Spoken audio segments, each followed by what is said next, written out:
Around the country, many hospitals are posting huge profits with the soaring cost of medical prices and rising deductibles, as a third of American adults picking up medical debt that can lead to financial hardship for many patients. For more on this, we're joined on the KCBS Ring Central News Line by Paul Seegert, managing partner at PCS Advisors. Paul, thanks for getting up early and joining us to discuss this. Happy to. It looks like, some of these hospitals raking in a lot of dough, but a lot of patients walking away with a lot of painful debt. Yeah, we have 100 million Americans that have medical debt, and about a third of those, it's from hospital bills. And there was an interesting report put out by Kaiser Foundation, and they found that many of these metro areas where operating margins are much higher than the national average for hospitals are also accompanied by high amounts of debt in their population. Dallas, Fort Worth is a good example. 27% of people in Fort Worth have a significant amount of medical debt, 22% in Dallas. And their hospitals, the 5.9% is the average around the country has an operating margin, and in their hospitals it's as high as 12. Paul, we've been talking about this for a long time, but it does seem as if it's a problem that just continues to grow, to get bigger. I mean, are prices going up? Did hospitals raise prices during the pandemic? Well, hospital prices are higher in these markets where they're doing better, and their profit margins are much higher.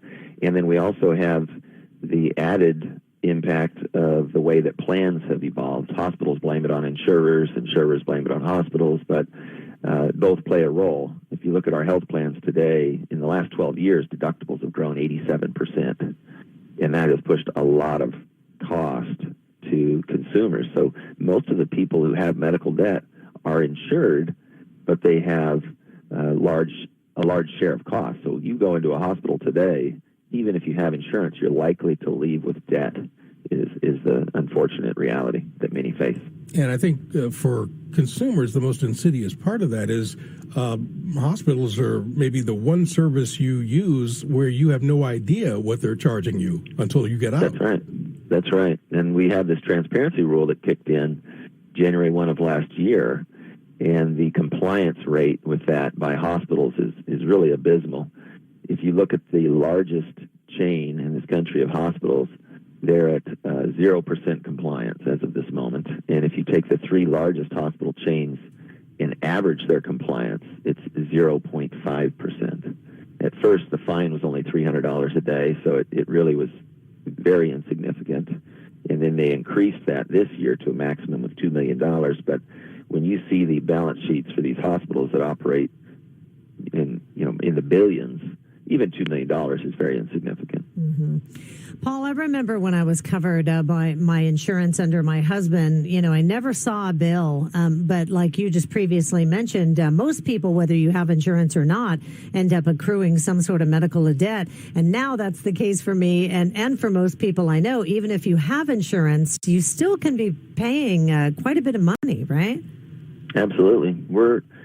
Each year, as these new plan designs come out, the trend continues where costs of premium goes up for consumers, but also their share of cost goes up. You can have today as an individual a max out of pocket that's north of $9,000, and it can be a plan that kind of meets all the requirements that were put in by the Affordable Care Act. That's an incredible amount of money for most people.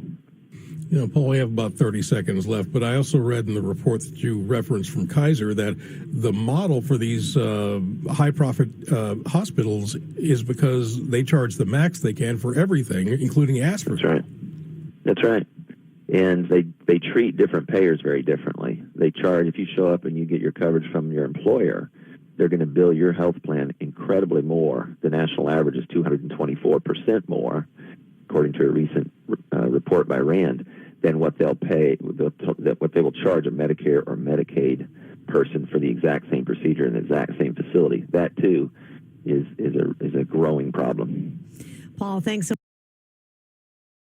much for joining us this morning. Thank you. All righty, and that was Paul Seegert. He's a managing partner with PCS Advisors, a healthcare benefits consulting firm.